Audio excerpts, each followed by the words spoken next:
be with you today. We're still in February, it's Heart and Stroke Month. We talked about a number of different things about heart health and things like that. Today we're going to talk about how do we actually train our health and train our heart. And fitness is a kind of a measure of where your heart level is. Fitness is everybody's idea is fitness is a little bit different. It's kind of a personal choice if you're fit for everyday activities or you're fit to play a sport. It's every kind of where you're at. The University of Baltimore Maryland Cardiac Hospital stated that fitness is defined as the ability to carry out daily tasks with vigor and alertness, without undue fatigue and with ample energy to enjoy leisure time pursuits and to meet unforeseen emergencies. So the idea is to be fit enough to do what you want to do. Are you fit enough to, all you want to do is be able to walk to the store, go shopping, ride your bike around the neighborhood. That's one level of fitness. If you want to be fitter, that you want to climb a mountain, or you want to go on and ride in the Grand Tour that comes to town every year, that's a totally different level of fitness. So it all depends on where your goals are and what you want to do. The best time to be able to train your heart is when you're younger. Research has shown that the best time to train your heart is when you're younger, at under 40 years of age. That's because that's when the body is producing the most, has the most ability to create the capillaries and the little arteries they need to actually supply your heart with blood.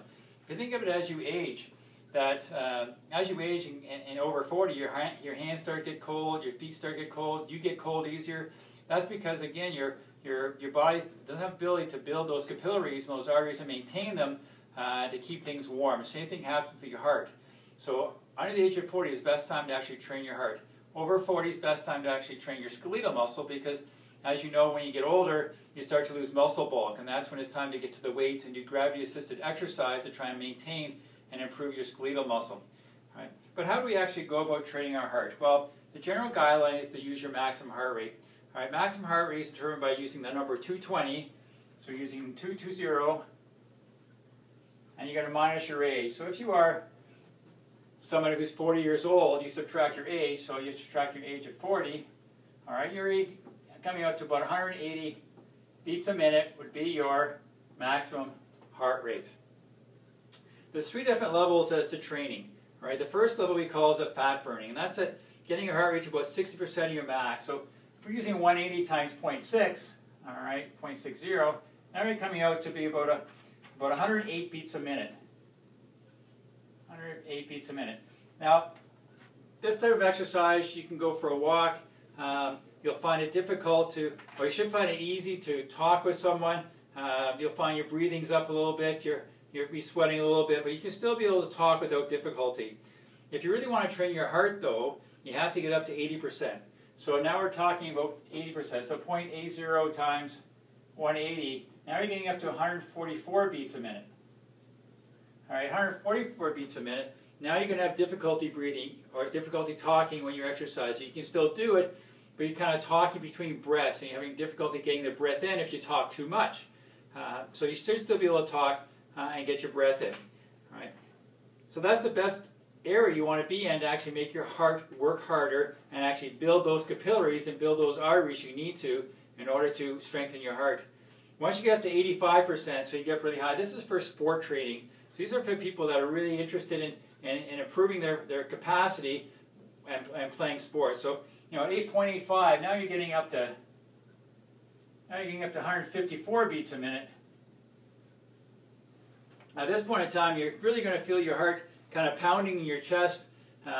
You won't be able to talk at all. The whole goal with this is try not to have your heart jump out of your chest. All right. So how do you measure your heart rate? Well, there's a couple ways. One is just stop exercising. All right, stop for about 15 seconds. What you're going to do is just take two fingers and put them in the bottom of your wrist here, and you should be able to feel a pulse. Don't use your thumb. If you use your thumb, what you'll find is your thumb has a pulse in it as well, and you'll actually get a double pulse with it. So just use a couple fingers to measure your pulse. So 10 seconds multiplied by 6, 15 seconds multiplied by 4, get your heart rate, then go back to your activity. Every once in a while, stop and check your heart rate, make sure you're in your zone. The other thing you do is go and spend some money. You can get a Fitbit or a Garmin or another type of device that fits on your wrist or a chest strap and measure your heart rate so you get an instant idea of where your heart rate is.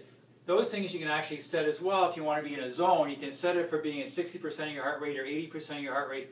And so it will actually give you alarms when you go above or below those heart rates so you know that you're in your zone and training the way you want to train. Well, how often should you do this? Well, you should do at least 3 times a week to 5 times a week, working out in between 20 and 30 minutes. So trying to get at least an hour or 2 hours of exercise a week to try and train your heart.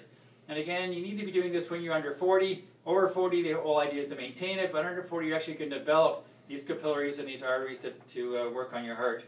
And any activity is good, all right?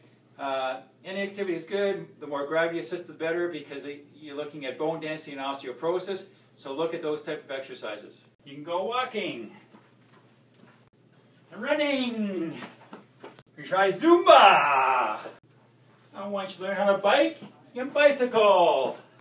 Try swimming, or squash, or tennis, or badminton for anyone. So I encourage everyone to get out and exercise your heart. It's yours for life.